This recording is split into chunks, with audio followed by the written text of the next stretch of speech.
আসসালামু আলাইকুম রহমতুল্লাহি ওবারাকাতুহু। আল্লাহ সুবহানাহু ওয়া তাআলার দরবারে আমরা শুকর আদায় করি।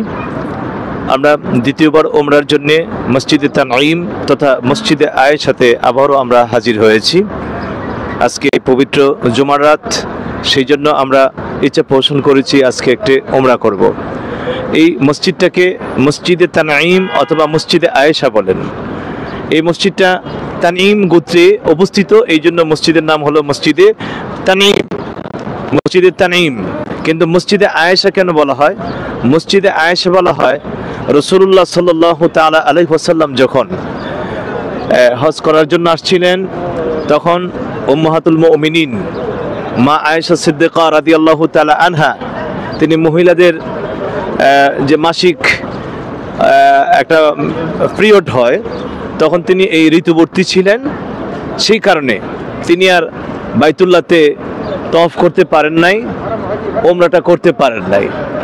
তো যখন তিনি তার পিরিয়ড শেষ হয়েছেন, তখন রাসূলুল্লাহ সাল্লাল্লাহু আলাইহি ওয়াসাল্লাম ওনার ভাই হযরত আব্দুর রহমানকে বললেন যে আয়েশাকে নিয়ে এই জায়গায় অর্থাৎ তানঈমে নিয়ে তাকে আবার ইহরাম করে নিয়ে আসো, তাইলে তার ওমরাটা আদায় হয়ে যাবে, তার ওমরাটা সে করতে পারবে। হযরত আয়েশা সিদ্দিকা রাদিয়াল্লাহু তাআলা আনহু এখান থেকে এসে তিনি ইহরাম করে আবার মক্কায় গিয়ে তিনি ওমরা করেছিলেন। তখন থেকেই এই জায়গার নাম বা এই মসজিদটার নাম মসজিদে আয়েশা বলে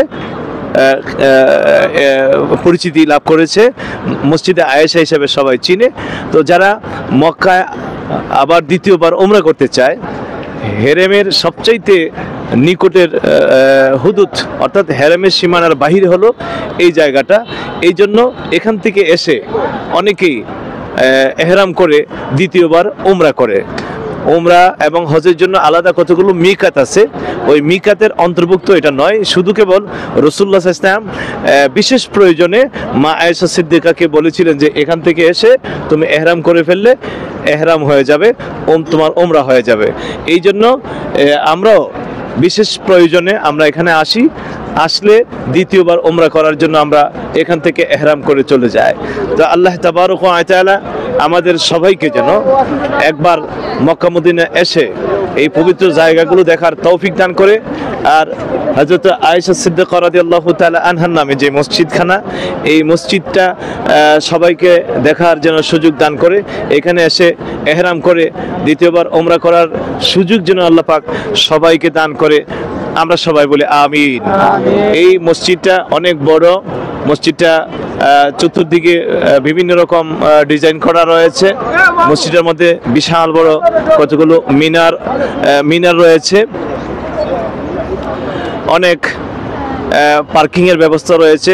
সবসময় এই জায়গাতে মানুষের ভিড় থাকে।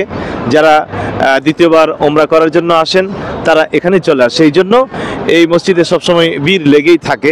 আজকে অনেক ভিড়, সুতরাং আমরা সেই ভিড়ের মাঝেই চিন্তা করেছি আমরা ওমরা করব। আল্লাহ যেন আমাদের ওমরার কাজ সহজ করে দেয়, আল্লাহ যেন আমাদের সবাইকে ওমরা করার তৌফিক দান করে। আমরা ইহরামের নিয়ত করেছি, এখন আমরা ইহরামের নিয়ত করেছি, আমরা মুহরিম। সুতরাং আমাদের এখন যা ইচ্ছা তা করলে হবে না, আমাদের নিয়ম অনুযায়ী এখন চলতে হবে। ইহরাম পড়ার সময় সবাই তালবিয়া পাঠ করতে হবে, এটা একটা গুরুত্বপূর্ণ ইবাদত। আমরা সবাই কয়েকবার তালবিয়া পড়ি, লাব্বাইক আল্লাহুম্মা লাব্বাইক লাব্বাইক লা শারীকা লাক লাব্বাইক ইন্নাল হামদা ওয়ান নি'মাতা লাকা ওয়াল মুলক লা শারীকা লাক লাব্বাইক আল্লাহুম্মা লাব্বাইক লাব্বাইক লা শারীকা লাক লাব্বাইক ইন্নাল হামদা ওয়ান নি'মাতা লাকা ওয়াল মুলক লা শারীকা লাক লাব্বাইক আল্লাহুম্মা লাব্বাইক লাব্বাইক লা শারীকা লাক লাব্বাইক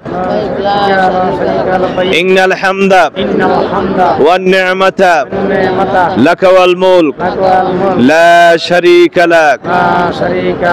আল্লাহ তাবারক ওয়া তাআলা যেন আমাদের উমরাকে সহজ করে দে।